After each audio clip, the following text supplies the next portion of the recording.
Kamusta na nga po mga master at sa pagkakataong ito ay atin ang ipagpapatuloy na gisahin ang Chapter 260 sa manhwa series ng Solo Max Newbie. Kaya't atin na nga pong agarang umpisahan. Ang paglitaw nga nitong avatar ng divine being na si Rakshasha ay agad na nagbigay ng pagkabahala sa lahat ng mga naroroon sa loob ng ika-29 na palapag ng tore. Nagsimula ngang magsipaglutangan ang mga sasakyang pandagat buwat sa skill na anti-gravity field na inactivate nitong divine being.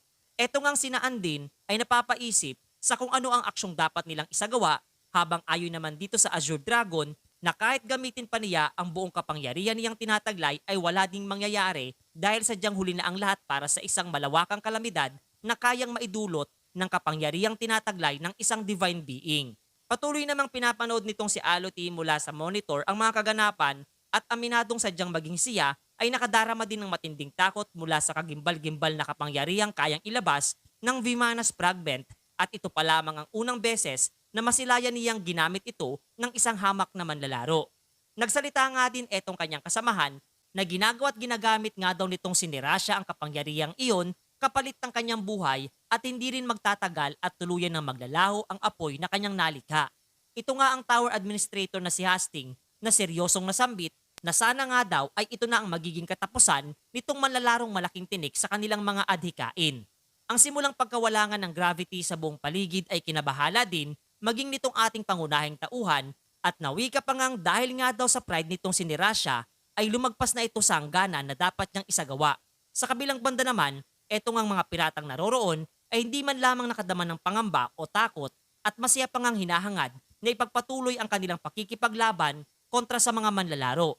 Ngunit bago pa man sila makalapit sa mga ito, ay bigla na lamang silang tumanggap ng isang napakalakas na pag-atake at ito nga ay kagagawan nitong si Chun Yusong. Seryoso nga niyang nasambit na ang kanilang pinaka-prioridad sa ngayon ay ang mailayo't maidala patungo sa mas ligtas na lugar ang lahat ng mga kapwa nila manlalaro na sinang-ayunan nitong sinalitay Min. Nawika nga rin nito na buwat na wala etong si Jinyuk ay kinikilala nila etong otoridad ng kanyang dakilang stalker bilang kanilang tatayong leader. Nagsimulang i-activate nitong si Litay Min ang kanyang skill na Machine King Rescue Mode na lumikha ng napakaraming drones na pwedeng magamit at makapitan ng mga manlalaro upang makatakas. Ipinagpasalamat nga nitong si Wuliang ang tulong na isinasagawa nitong sina Chun Yusong na mas minabuting hanapin kung nasaan sa kasalukuyan etong si Alice. Napatingala nga etong sina Wuliang sa barkong nasa kanilang itaas na bahagi at agad na unawaan nitong stalker ng ating pangunahing tauhan kung ano ang nangyayari.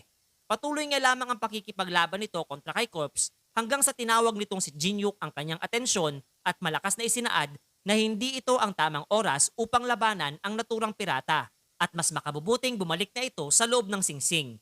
Ngulit literal na mataas ang pride mayroon etong babaeng vampira at galit na binigyang diin na tatalunin niya etong si Corpse nang hindi gumagamit ng anumang manang nagmumula sa binata.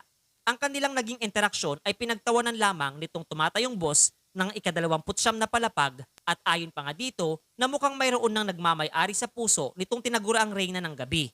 Hinamak nga siya nitong si Corpse na isa lamang hangal etong si Alice kung umaasa siyang mamahalin nitong lalaking manlalaro dahil gagamitin lamang siya nito at itatapon na lamang kapag wala na siyang pakinabang para sa kanya. Na literal na mas lalong nagpakulo dito sa dugo ng babaeng vampira. Sadyang problemado naman etong si Jinyuk dahil lubang wala sa hulog etong kaisipan ni Alice at maging ang ganun lamang kababaw na pangahamak ay agarang bumibenta para sa kanya. Napatingin nga siya sa direksyon nitong si Nirasha na kasalukuyang ginagamit ang kapangyarihan ng Rakshasha's avatar at do'y kanyang naunawaan ang aksyong nais nitong isagawa.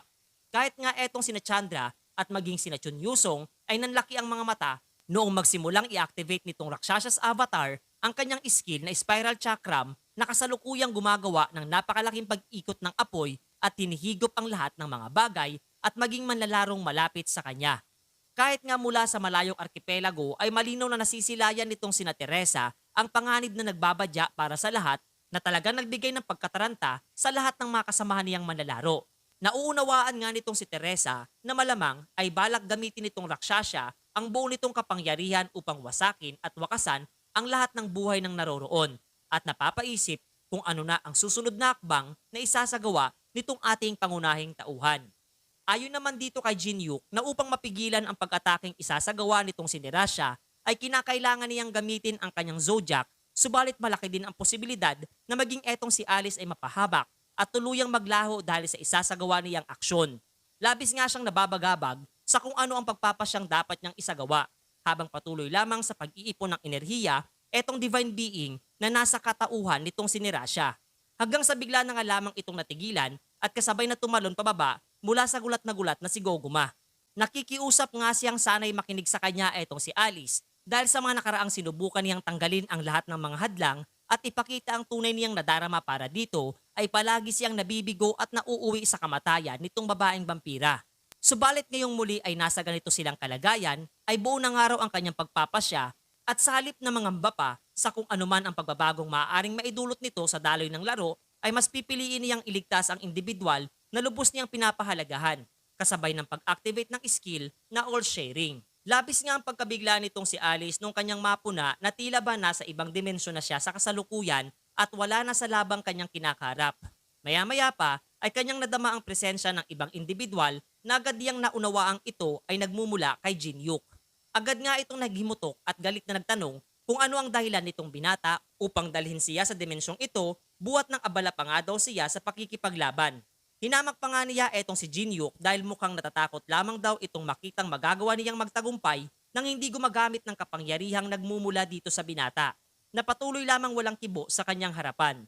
Hindi nga ito nagustuhan ni Alice at galit na isinaad na kung walang magandang sasabihin ang kagaya niya ay mas mainam na palabasin na lamang niya siya sa ngayon dahil kayang-kaya nga daw niyang manalo nang walang anumang tulong na nagmumula dito sa ating pangunahing tauhan.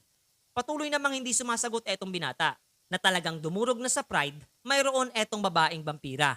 Galit nga itong hinampas ang dibdib nitong si Jinyuk, buwat ng pinaglalaroan lamang siya nito. Nawika pa nga niya habang lumuluha na kaya niyang isuko ang lahat maging ang pagnanais na magiganti at kahit na maging ang sarili niyang buhay. Tuluyan na nga siyang napalood sa lapag habang umiiyak at labis na nakikiusap kay Jinyuk na magsalita at sagutin ang kanyang mga katanungan.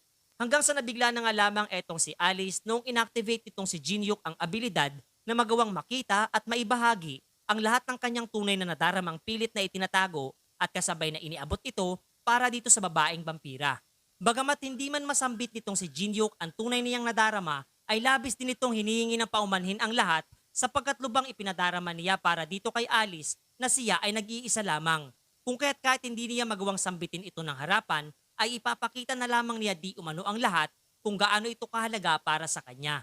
Ang lahat nga ng ito ay sadyang hindi lubos maisip nitong si Alice habang patuloy na iniaabot nitong ating pangunahing tauhan ang mga alaalang naglalaman ng lahat ng kanyang pinagdaanan at emosyong patungo para dito sa babaeng vampira.